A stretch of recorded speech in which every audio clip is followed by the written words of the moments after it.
Shalom bien-aimés sœurs. Je prie que la grâce et la faveur de Dieu te localisent depuis le lieu où tu te trouves. J'aimerais qu'au travers de ces cantiques, nous puissions supplier encore notre Dieu. Dispose-toi simplement et crie à lui. Car la Bible dit que lorsqu'un pauvre crie, l'Éternel entend. Alléluia. Agis, oh Jésus, agis, oh Jésus, agis, oh, agis, oh, agis, oh mon Dieu, agis, oh Jésus. J'aimerais inviter cette personne qui a des difficultés pour concevoir à poser ses mains sur son ventre et à crier avec moi, Éternel agis. J'aimerais inviter cette personne qui a des difficultés pour avoir un emploi à poser ses mains sur ses dossiers et à crier avec moi, Éternel agis. J'aimerais inviter cette personne qui est malade à toucher sa partie malade et à crier avec moi, Éternel agis. Car il y a certainement quelque chose pour toi en ce jour. Agis, oh Jésus, agis, oh, mes larmes ont trop coulé. Agis, oh, s'il te plaît, fais quelque chose. Souviens-toi de moi, Yahweh, agis, oh, oh.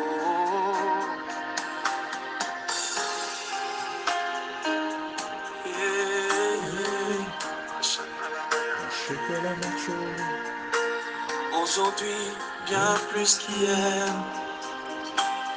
j'ai tellement besoin de toi.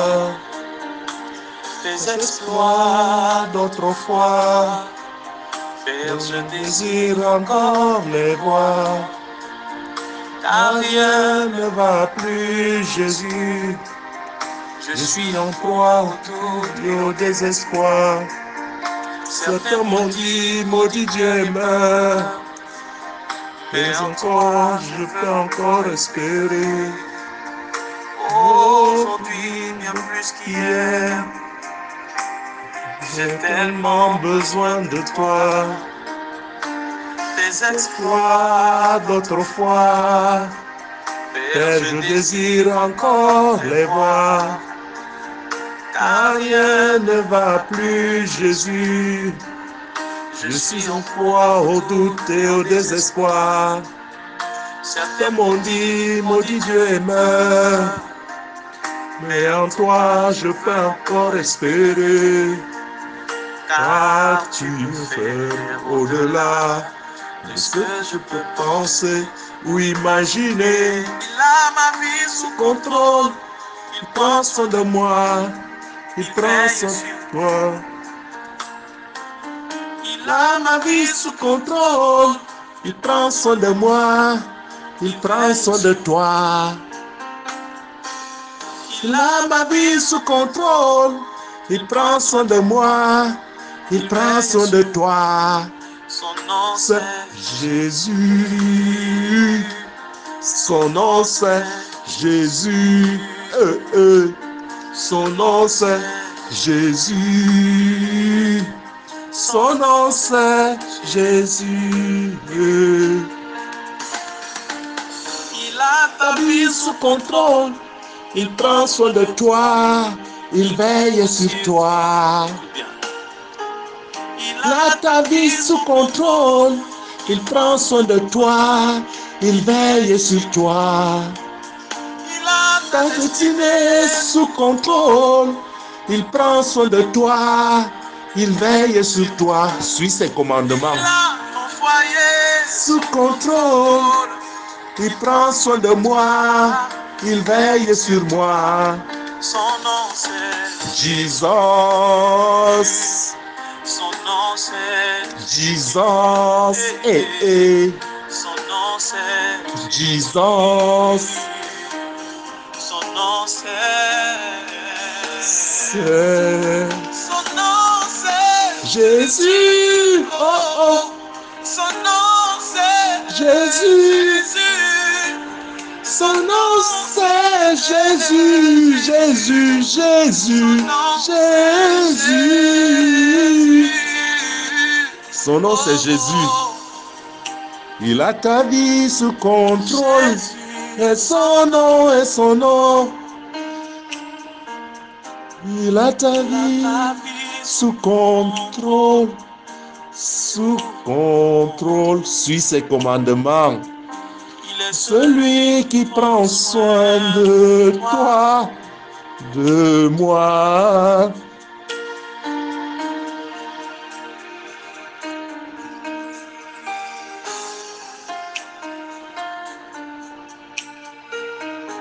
Suis les commandements du Seigneur et tu verras sa gloire descendre sur toi.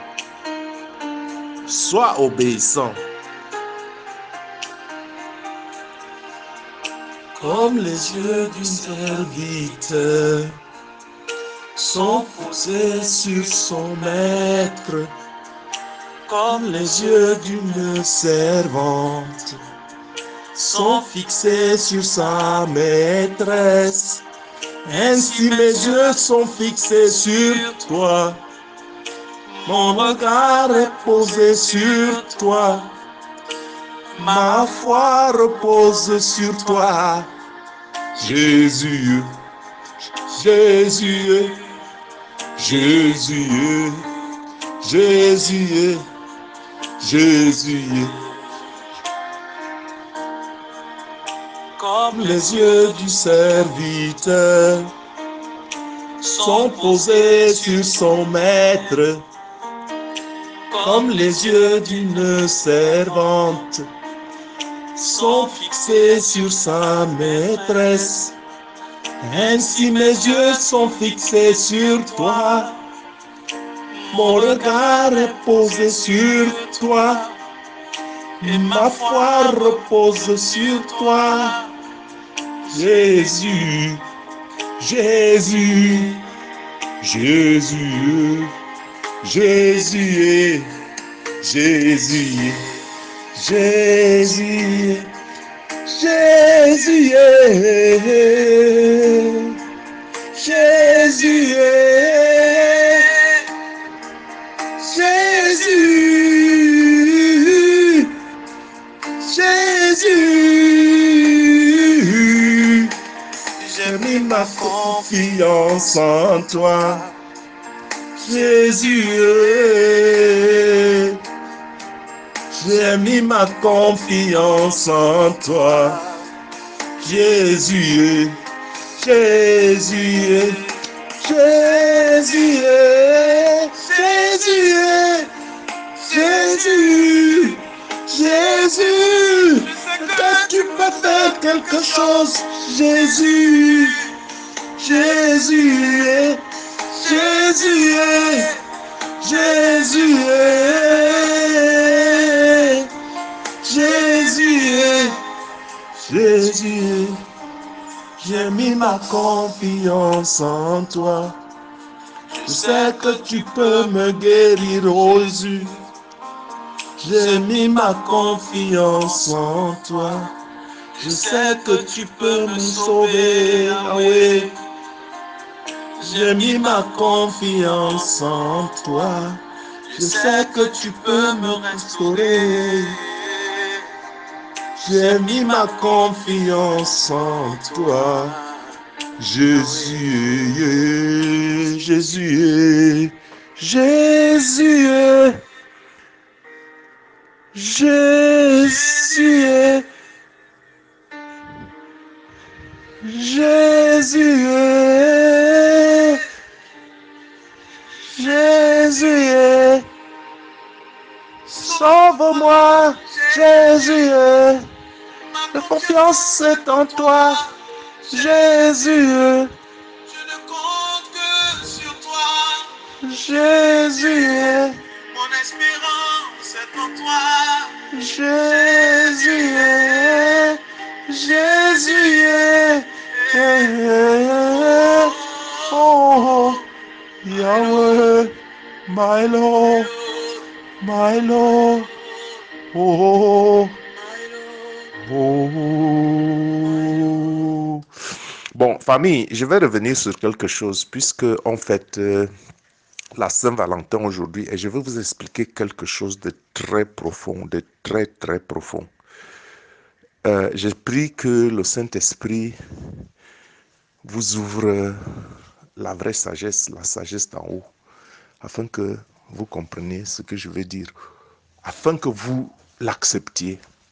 Je vais vous dire une chose qui est très vraie. Et cette chose, c'est que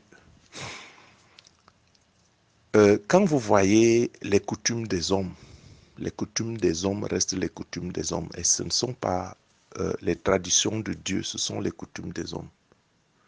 Pourquoi? Parce que les hommes ont leurs coutumes et les hommes ont leurs traditions. Ça, c'est une chose. La deuxième chose est que quand on a chassé Satan du ciel, il fallait bien que Satan trouve une habitation.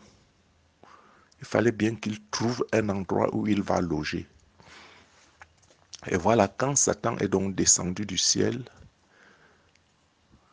du trône de Dieu où Dieu règne, il est descendu plus bas.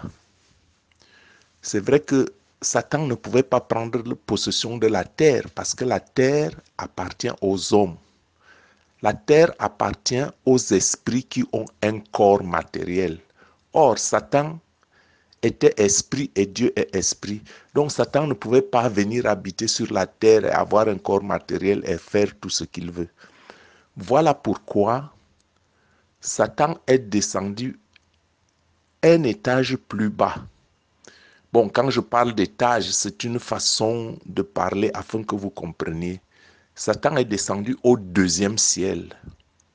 Au deuxième ciel. Et en dessous du deuxième ciel, c'est la terre. Comprenez-vous? C'est-à-dire que Dieu est plus haut au trône, Satan est quelque part, et c'est pour ça qu'on appelle Satan le prince des airs, parce qu'il est quelque part au-dessus des airs, au-dessus de la terre, dans les airs. Et c'est ce qu'on appelle le deuxième ciel, c'est là que loge Satan. Or, vous devez avoir la conscience que c'est le monde invisible qui gouverne le monde visible. Écoutez-moi très bien. C'est le monde invisible qui gouverne le monde visible. Ça veut dire que Dieu qui est esprit, qui est invisible, c'est lui qui couronne tout l'univers comme créateur. Bon, maintenant, Satan étant un esprit et ayant une certaine force, est donc descendu des sphères célestes où règne Dieu à une sphère inférieure, ce que j'appelais un étage plus bas. C'est une sphère inférieure. Et cette sphère inférieure est tout de même au-dessus de la terre. Et quand on dit donc que Satan règne sur la terre, ça veut dire que le ciel de la terre, c'est d'abord la sphère de Satan. Écoutez-moi très bien, quand on dit que Satan règne sur la terre, ça veut dire que le ciel de la terre, c'est d'abord la sphère de Satan, c'est-à-dire qu'au-dessus des humains, c'est le règne de Satan. Et pour aller au trône de la grâce, il faut traverser la sphère de Satan. Pour que ta prière arrive au ciel, au trône, il faut que cette prière traverse le règne de Satan. Et donc, il faut que ta prière soit fervente et bouillonnante et brûlante, de telle sorte que Satan ne peut pas l'arrêter. Donc, ne traverse le deuxième ciel que Satan, ce que Satan ne peut pas arrêter. Sinon, il bloque tout dans les deux sens. Que Dieu te donne une grâce, Satan fait tout pour que cette grâce ne t'arrive pas. Ou que tu montes une prière, si ta prière n'est pas fervente, si ta prière n'est pas un feu, Satan fait tout pour arrêter cette prière. Et c'est quand ta prière est un feu qu'il ne peut pas l'arrêter. Parce que le feu, c'est ce qui détruit Satan. Plus que le feu, c'est le sang de Jésus-Christ.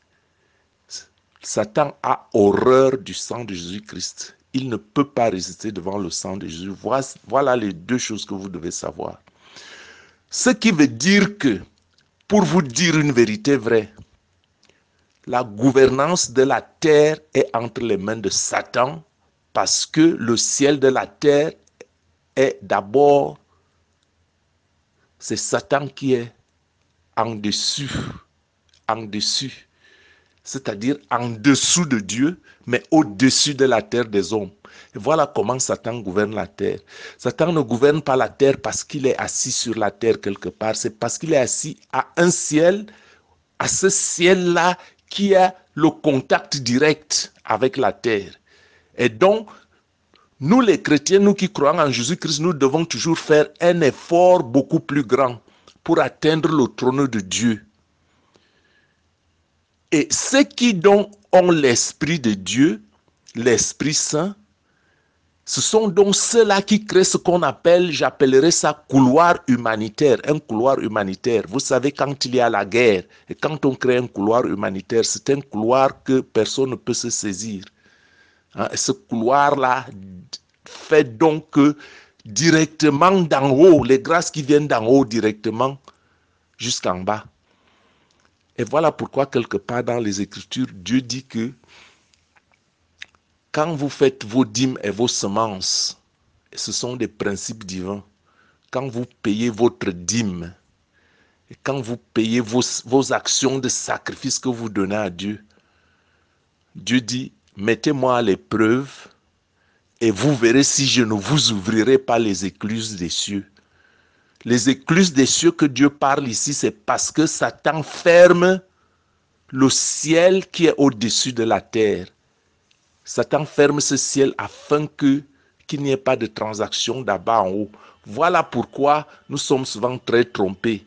Voilà pourquoi quand notre prière n'est pas fervente, voilà pourquoi notre prière ne peut pas arriver au trône de Dieu. Voilà pourquoi des fois quand Dieu envoie certaines grâces, Satan les arrache.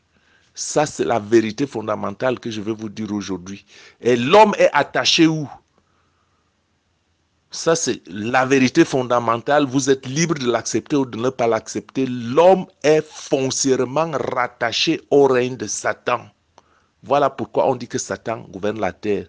Et comme c'est donc facile aux hommes de faire leur blablabla, tout ce que Dieu ne veut pas et machin, quand ils ne font pas ça, ils sont facilement rattachés ou ils sont facilement rattachés au règne de Satan. Et voilà pourquoi ils vont chercher les forces au ciel de la terre, qui est le règne de Satan, le prince des airs.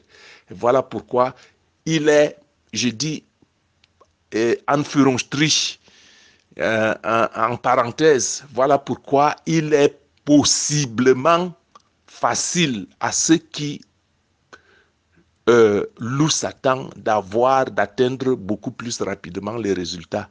Je ne dis pas que c'est facile, je dis qu'il est probablement plus facile parce qu'ils n'ont pas le même effort, parce que notre effort doit être double.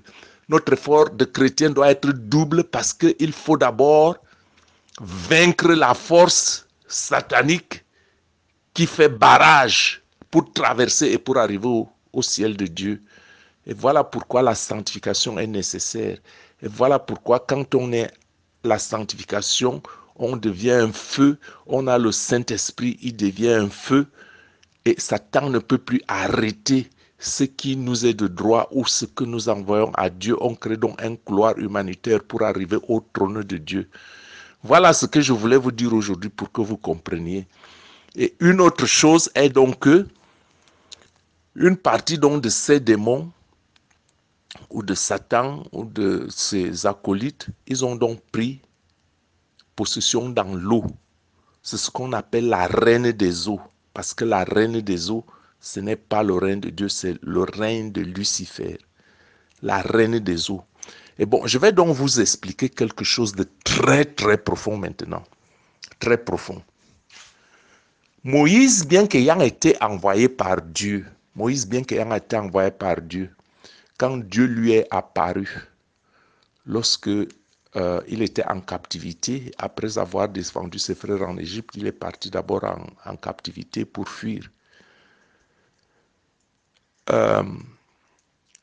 Quand il a donc vu le feu dans un buisson qui brûlait et que Dieu lui a dit, hausse tes souliers sous les pieds, c'était un lieu saint et consort, et que lui a apparu, qu'est-ce que Dieu lui a dit? Dieu lui a dit, qu'est-ce que tu as dans la main? Il a dit un bâton, jette-le par terre. Ce bâton est devenu quoi? Le serpent. Le bâton de Moïse est devenu le serpent, pourquoi? Comment est-ce que tu peux expliquer que Dieu envoie quelqu'un et puis il lui dit jette le bâton, son bâton devient le serpent? Or, nous savons que le serpent, c'est le signe de Satan. Le serpent ancien, c'est Satan. Bon, je vais vous dire le secret.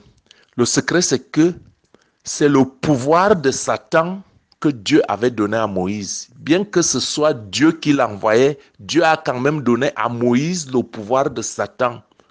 Pourquoi? Et voilà pourquoi Dieu a dit, je te fais Dieu pour Pharaon. Puisque Pharaon croyait à des divinités. Pharaon croyait à Satan. Et donc il fallait, pour vaincre Satan, il fallait donner le pouvoir à Moïse, qui est le pouvoir qui domine le pouvoir de Pharaon, afin que Pharaon reconnaisse Moïse comme maître.